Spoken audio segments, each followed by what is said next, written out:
Welcome back to the world of bow making. Today I'll be showing you everything you need to know to stain and finish a bow, like this. I'm starting with a bow made of hornbeam. This bow is fully tillered and shot in for a few hundred shots. If we have to change the tiller, we'll ruin the finish, so make sure you're absolutely done with the bow before you get started.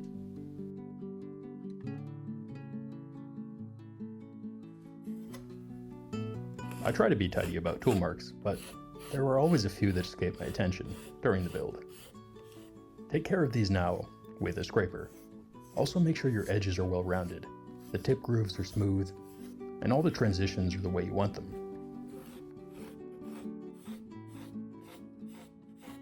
Part 1. Sanding. I start sanding with 220 grit sandpaper. You can start with 120, but be careful not to remove too much wood from the belly. If the bow is clean with few tool marks, I skip the 120 grit and go straight to 220. If you find a tool mark, instead of digging at it with the sandpaper, quickly take care of it with a scraper, and then go back to sanding. Also, don't forget to sand the string grooves. Every surface that the string touches should be smooth and well sanded. Remember that the string loop moves as the bow is drawn, so make sure the entire travel path is well sanded too. If you leave any roughness here, you'll wear out the string very quickly, and the bow will be noisy.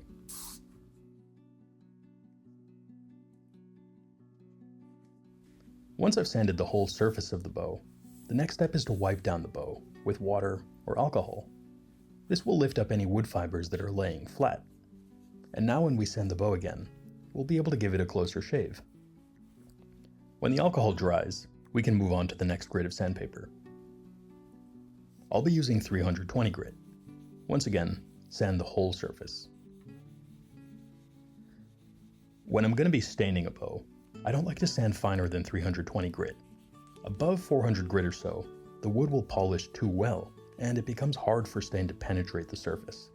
This results in a patchy, uneven stain job.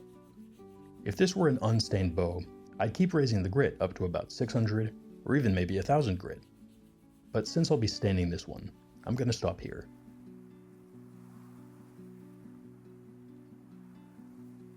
Part 2.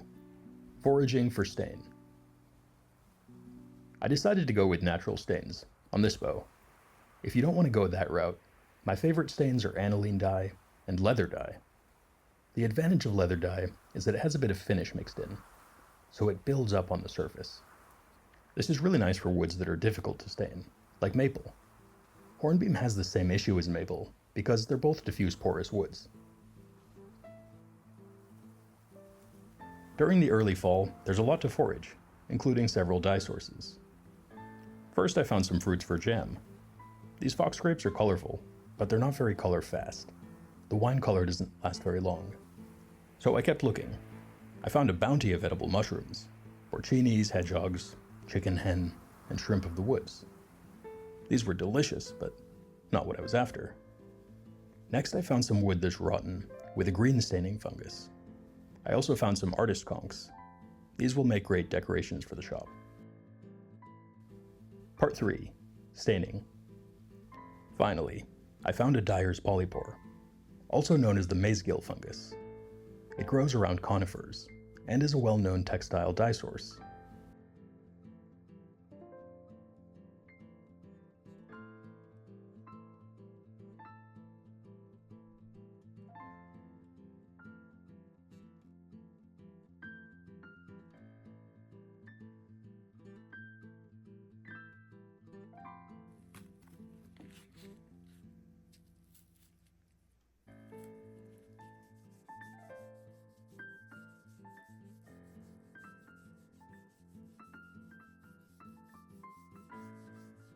The tops of these mushrooms have a velvety texture, which acts like a marker. The first few coats will be fairly light, but the color begins to build up.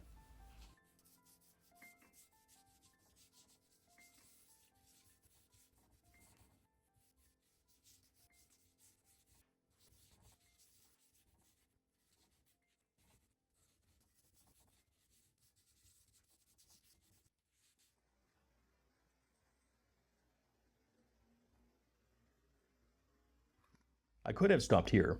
The bow is ready for finishing, but I decided to add a second color to the back of the bow. This technique I'm going to show you works anytime the back of the bow has a natural texture that you want to emphasize.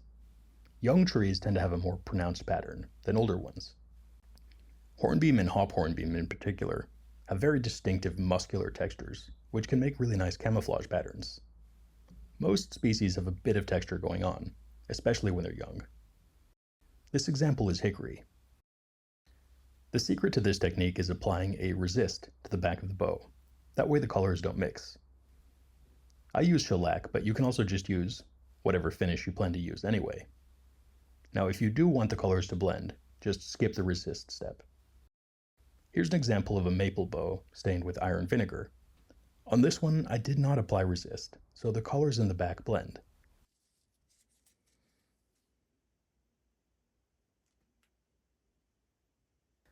For this bow, I want two distinct colors, so I'll be wiping the back of the bow with finish to seal in the color.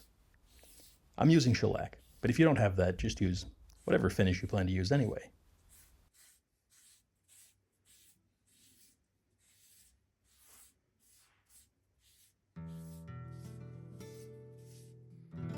Once the back is sealed, then I start scraping, slowly scraping away the stain from any high spots along the back of the bow. Let the scraper reveal the pattern on its own. If you try to force the pattern too much, it can look like you drew it on, and not convincingly natural.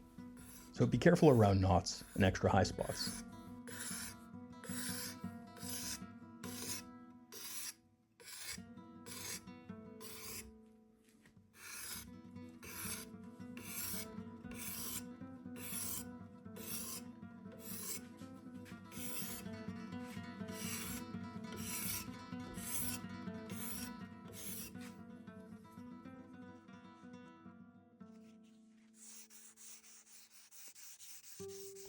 Once we have a nice pattern established, we can stain the back with a second color.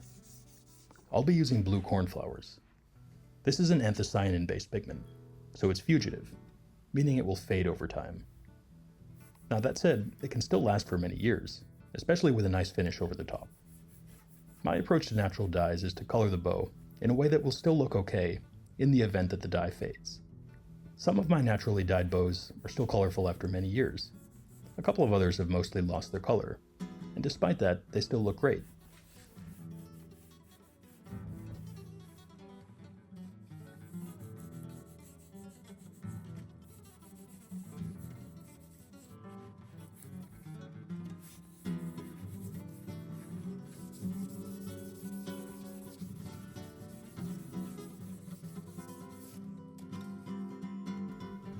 Part 4. Finish.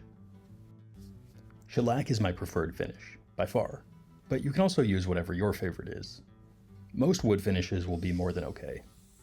I also like using true oil gunstock finish, as well as natural drying oils, like linseed, tung oil, etc. The shellac I'm using comes in dewaxed flakes. I dissolve it in grain alcohol. Use the highest proof you can buy. I keep a more concentrated batch and a more dilute batch, so that one can penetrate a bit deeper. I don't weigh out the mixtures, I just dilute them until I like the consistency. I'm starting with thick shellac, since it's easier to build up layers with the stronger cut. Shellac dries within minutes, making it quick to build up multiple layers. The thick shellac is more likely to cause runs when you put on too much, so after a few coats, switch to the thinner stuff. The key here is not soaking up too much shellac. You should have to wipe it on. The shellac shouldn't be leaking out of your sponge. You want to have to smear a very thin layer at a time. The advantage of thin layers is that they also dry much faster, usually just a couple minutes for shellac. More thin layers leads to a much nicer result than fewer thick layers.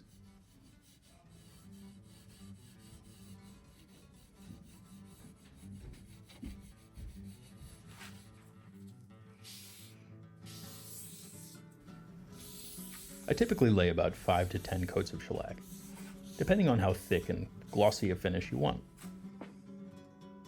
After the last coat, I like to rub the finish with a little bit of paste wax, just to give a tiny bit of extra water repellency.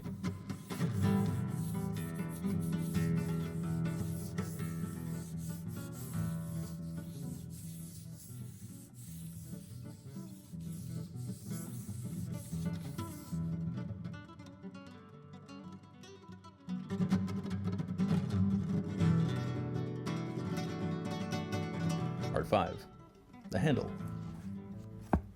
I'm going with a piece of deer hide for the handle wrap. Since it's not tanned all the way through, this hide still has the toughness and moldability of rawhide in the core, while having the softness of leather on the outside. After cutting the handle wrap a bit oversized, I mold the leather around the handle. I use some binder clips to help mark the correct size for the final cutting.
I then stained the leather with some remaining pieces of the mushrooms, left over from the bow.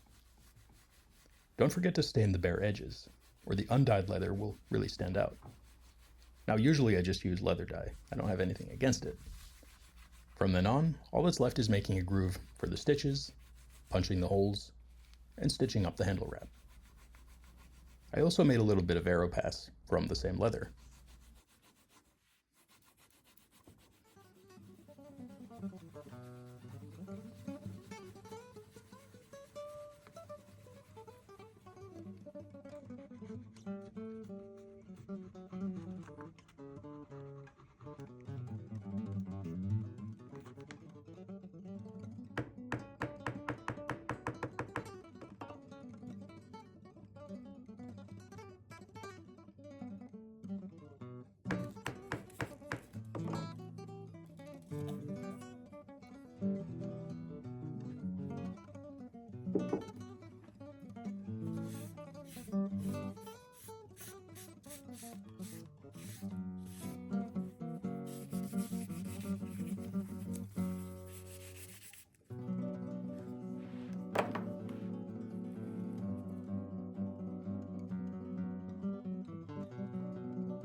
This one draws over 45 pounds at 28 inches and is 70 inches long, knock to knock. The wood is American hornbeam. aka musclewood, ironwood, or blue beech. The limbs are concave and use the so-called hollow limb design. Instead of only bending lengthwise, the limbs also flatten laterally as the bow is drawn. This gives a little bit of extra kick, kind of like a straw that's folded over, popping itself back up.